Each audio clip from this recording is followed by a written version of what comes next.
Hey guys, it's Dawn here, and today I want to talk about how to not kill plants. Now, this is a big topic. There are master gardeners out there, and I'm definitely not that. I am a person that 5 years ago, I was always killing plants no matter what.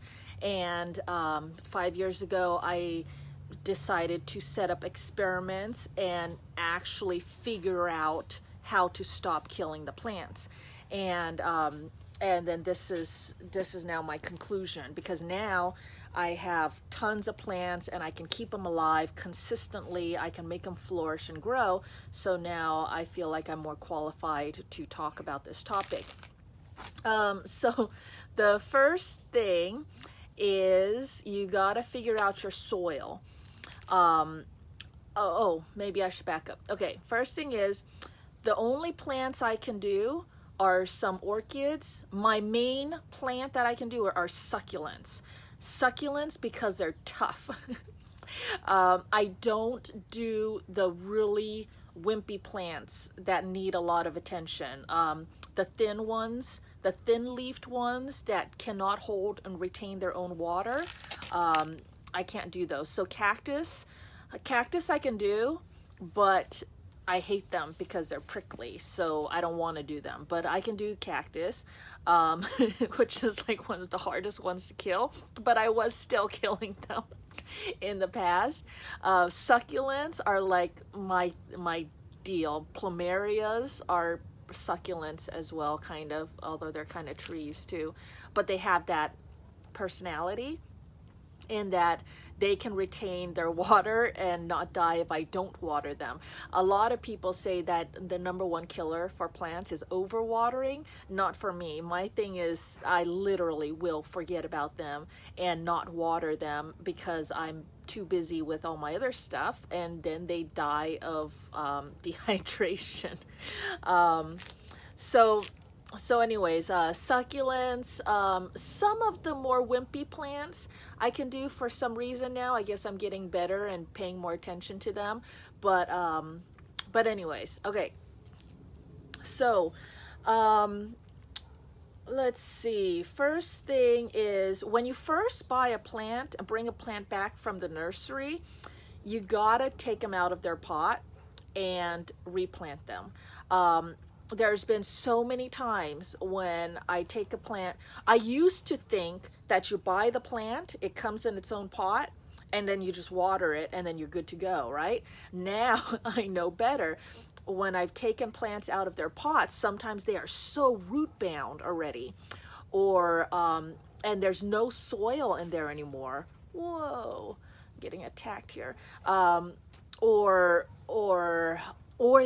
they were just a cutting, meaning they don't even have roots yet. They were just a cutting, and that is kind of shady because nurseries shouldn't be selling cuttings because you got to treat cuttings differently. A cutting is when you have a plant. Most succulents you can do this with, and then if you cut a plant by a node, which is a node is their control center.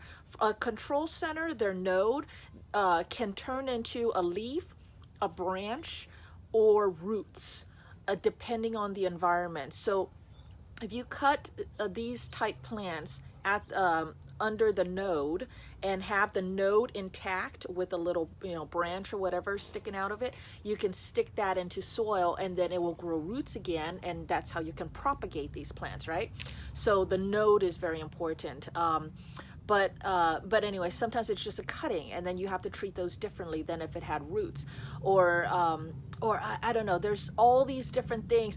Basically, the nursery sometimes, once the plant is big enough, then they put it into a size pot. Once that grows, and they're basically almost to the point of outgrowing that pot and using them, then they're real plush on top of the soil, and then that's when they're prime for selling. But that means that they are due to be repotted again, okay? Because in a pot, this is now their limited resources, a limited amount of water in there, the amount of moisture in the soil, and also how much organic soil is in there versus rock. and all that. So soil, you want to have nutrients, and the nutrients is going to be compost, fertilizer, organics. The organics in the soil, that is going to be the plant's nutrients or food. Then for succulent, you need to have well draining soil. So if you just have a pot of compost and organics, it'll be very, very dense, and it'll also it'll retain a lot of water, and it won't drain very well. So well draining soil means as soon as you pour water in, even if it overflows the pot, the water is going to drain all out. And then my rule of thumb is I want to get the consistency to where I will overflow the pot. I want the whole entire soil to be soaked, and then everything will drain out the bottom, so that within an hour or so, it's not soaked anymore. It is now wet. And then that wetness will continue for a day. By the second day, it won't be wet anymore. It'll be very, very moist or very damp, okay? And then by the third day, it'll be kind of damp. By the fourth day, it may or may not still be damp. By the fourth or fifth day, it'll be dry. And then I will water again and do that cycle all over again. If I do this, then I won't have overwatering issues, even though I am overflowing the pot. And that is because it's draining and it's getting absorbed, and all of that water is getting used. Where you have overwatering issues is when you let it sit and soak, and the water gets stagnant in there, and it's soaking in it for days at a time. That is when it's bad. Then it gets living cells, unless if they're water plants or meant to be in the water. Living cells don't like to be soaked. It's like if we soak our hands in water forever, it gets wrinkled, and then and then you look at the water damage from flooding. The animals that are standing in water for days at a time, their skin will slough off, right? So that's kind of the thing that's going on with these plants that are not water plants. If they're soaking in their own juices for too long, they die. But you won't have that problem if you have a well draining pot and well draining soil. Okay. So the soil is very important. You got to make sure that they have food, they have water, and then you have to pay attention to stress. Whenever you repot them, they will go through, they can go through shock and stress. And then the sun versus shade versus bright light.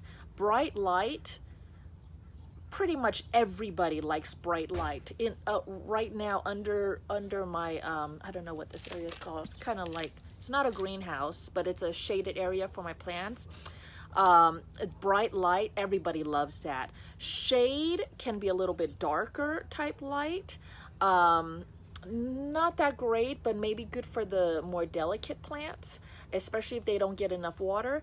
And then full sun, full baking sun, you have to have plants that are hardy enough to take that. So with the soil, how much water it retains versus how dry it gets, okay, that's all a range, and then you have to find the balance. Same with water, how soaking wet it is and how long it stays soaking wet, and then the whole graduation to being bone dust dry, okay? So they like it in the middle, some kind of balance somewhere in there. And then the different types of plants will have their different preferences along that scale.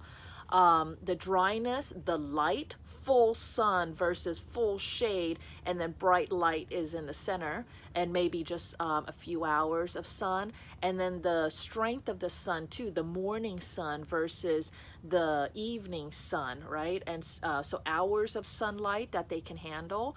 And if the sun is being reflected off of things, and how hot their pot gets.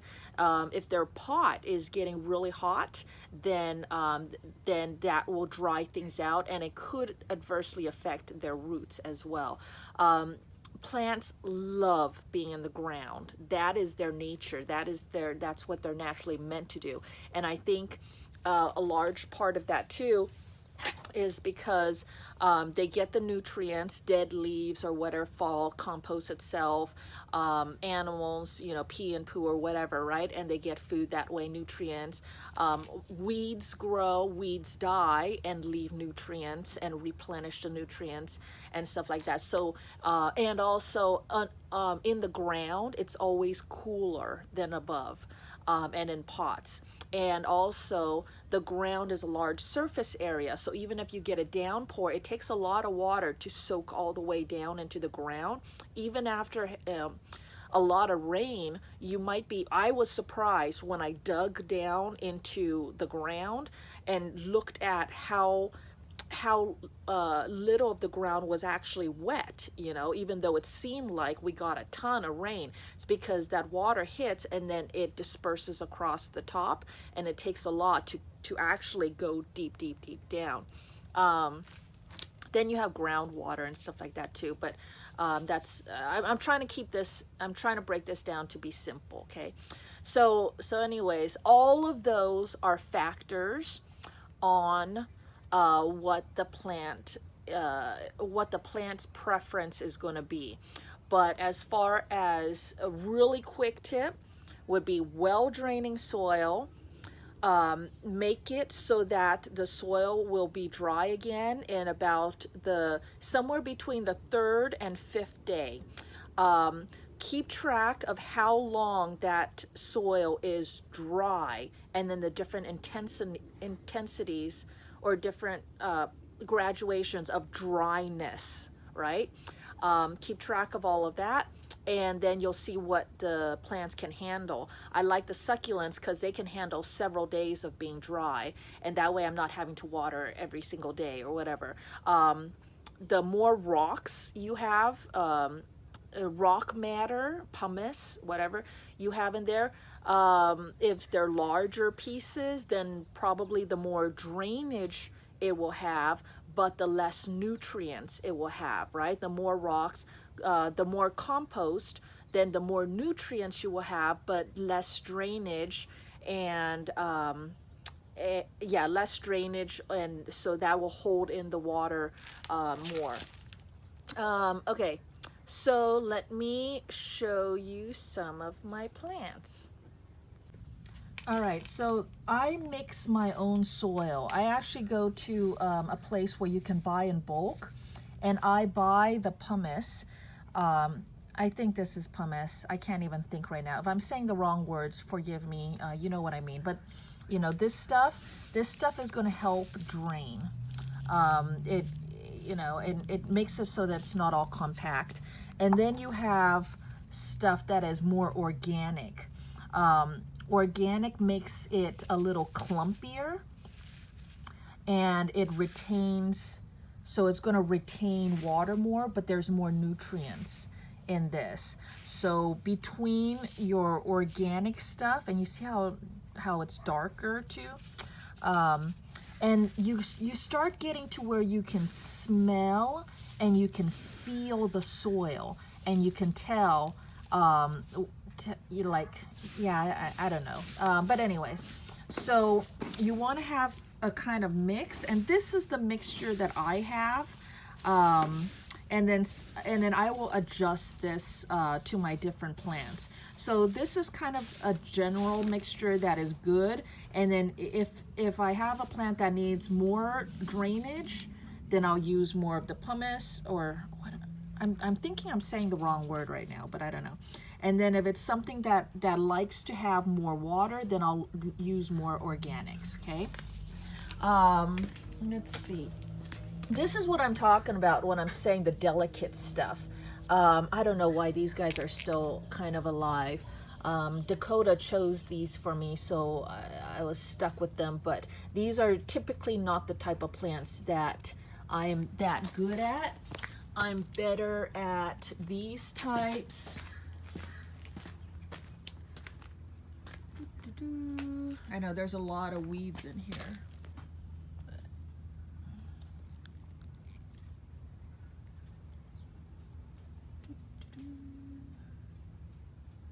Show you some stuff. Oh, this guy's pretty cool. And then you get to where you can propagate. I'll show you my overall area over here. So this is where I have bright light. And then when it gets too strong, I have these shade covers that I can pull out, and it goes on either side. I can pull those out, just drag this across, and this will offer some shade. Andy actually built this for me, which was amazing. And then I have all my hummingbird feeders over there. I have my cactus stuff over here. These are called like walking Jews. This is a variegated one, and that's pretty cool. Let's see the variegations. I have a lot of weeds, and I have to get those taken care of, but I just don't have a lot of time. These guys are pretty cool. I love these guys. And it's funny because these guys, these are lithops, and a lot of people will say don't overwater them and stuff and all that. These guys, in this pot, I fill this all the way up, and they love it. And you see how fat they are? When they get a lot of water, they get nice and juicy and fat. And then when they don't get enough water, then they shrivel up. And a lot of people will say that they are only supposed to have 2 leaves ever. But, oh, I don't have one right now. But they actually will do more. These guys are actually doing more. This is another type of stone. Look at how many babies are coming out of this one. And these guys are real fat, and they get lots of water, and they love it. These guys are nice and fat and juicy because they get a lot of water. Oh, here's some more fat and juicy ones that are loving the amount of water that they get. These guys are cool. But I'll show you some more common ones are the pearls. And look at how fat and juicy these pearls are. String of pearls. And they love water. Now, string of pearls love water, but they don't really like full sun. You see over there, that pot is getting a little more sun, but the ones here in more of the shade and bright light, they're doing a lot better. But yeah, these guys love water. And these guys are easy to gauge because they'll tell you. They get all fat and juicy like this when they get a lot of water. And then when they don't get a lot of water, like this pot is not so happy right now because I need to repot it. But you see how these ones are a little bit more shriveled? It's because some of these ones on the bottom, the amount of water, because this one is really long, the amount of water that this one is getting is not quite enough to where they are thriving. So you do see a lot of these guys shriveled up. Come on, focus. So a lot of these guys, see, they shriveled is because they've had periods where they weren't getting quite enough water. And that's because they got too much length, and I don't have enough soil, the proper, and it's too long. I'm just not taking care of that very well. I got this little bonsai thingy that's still alive, which is great. This is a fern. Oh my gosh, I can't think. Here is a rubber tree. Trees need a lot of water. I love these guys. These guys are really easy. Now let me see if I can show you what a node is so that if you want to propagate, these are really easy to propagate. And each one of these lines, that is a node. So if I wanted to cut this branch off to propagate it, if I cut it over here, well, it may or may not sprout because this guy is a really prolific one. I don't know what it's called, but if I definitely make sure that I have a node, in there, then that for sure will root. In plumerias, each one of these is pretty much a node. So you just have to make sure that you have a node, and then that will make a baby. Let's see. So in a leaf, usually the leaf comes from a node. So that's why these guys will grow from leaves. But if you cut it across here, you have less chance of it sprouting. Although I do have one in this pot, which I think might make it. See how I always get these nice juicy ones? Because I like the juicy ones because then they're a lot hardier. I also like these ones. This is a cool one over here. I like these guys. These guys are cool. Let me take you over to a section over here where I got babies. All right, so for propagating, here is a leaf. Let's see. There we go.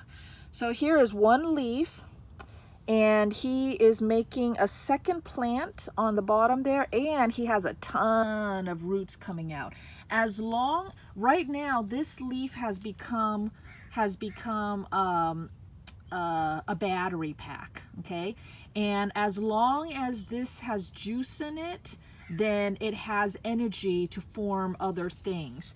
And right now, the other things it's forming is another plant and roots, which is really interesting. Usually it's, well, I don't know.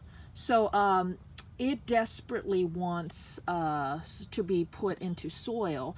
And all I would have to do at this point, if it was just roots, I would put them straight into soil. But because he has a little plant growing out of there, then if I just laid him down in a place where there's soil and made sure that he has contact with enough of it, then he'll grow in there. Other times, let me see if I can find one. Well, this one is growing a little. Other times you'll find that they will make, I don't know. Here's one that broke off and then it's growing some stuff over here. This is just a little section where these leaves keep breaking off and I don't do anything with them. And so they're just trying their best to survive. And I got to come in here and pick up all these babies and do something with them. You see all those leaves broken? It's because my hose comes over here and then it breaks them all. But, oh, and then there's a whole big thing about, okay, if you want to propagate leaves, what is the proper way to do it? And people say lay them on top or whatever, right? And let them grow to this and then plant them. You can do that, or you can just stick them straight into the soil and cut out a step, because at this point those poor little roots, they're kind of delicate. So you can, if you're, you know, especially if you're careful and all that, you can just lay them into soil now and they're fine. But if I'm thinking about actively propagating, I would just stick directly into soil and cut out the problem. The reason why people don't often do that is if you just take a leaf, and there's the node in there, by the way. So there's the node is down in there. So if you just take a leaf and you stick it straight into soil, a lot of problems that people run into is that the leaf will rot. And the reason why the leaf rots is because the root will take up a lot of water, but the leaves themselves can't handle too much water. So you have to make sure that you don't overwater it. It can't really take soaking. It can take damp or moist, and then periods of dryness. But like these leaves right here that you're seeing are growing into whole little babies, I'm not even doing anything special with them. They are getting sun, but every 4 or 5 days is when I water, and that's that's when they're getting enough to be able to do this, okay? Let's see, these guys are cool. All right, so anyways, this video is getting kind of long now, so I'm gonna go ahead and stop. But, oh, forgot to talk about these.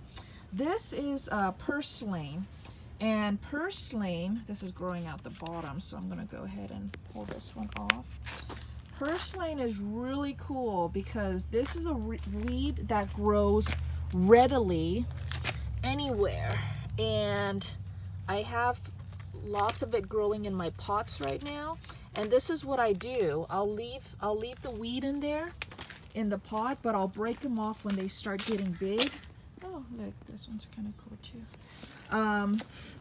Oh, this is one of my favorites. This is pink butterflies. Not gorgeous? Okay, so anyways, the purslane, what I'll do is I'll pull this out and then I'll feed it to lessen. Purslane, oh, the other thing I'll do is I'll shake it out because it's going to drop a whole bunch of little black seeds down the center, right down the center there. You see that one little black spot? Those are seeds. And then more purslane can grow. Purslane is really healthy, and humans can eat it, and other things like to eat it too. And it gives him some extra nutrients and stuff. All right, so anyways, there you go. Hope that helps, and thanks for watching. All right, bye guys.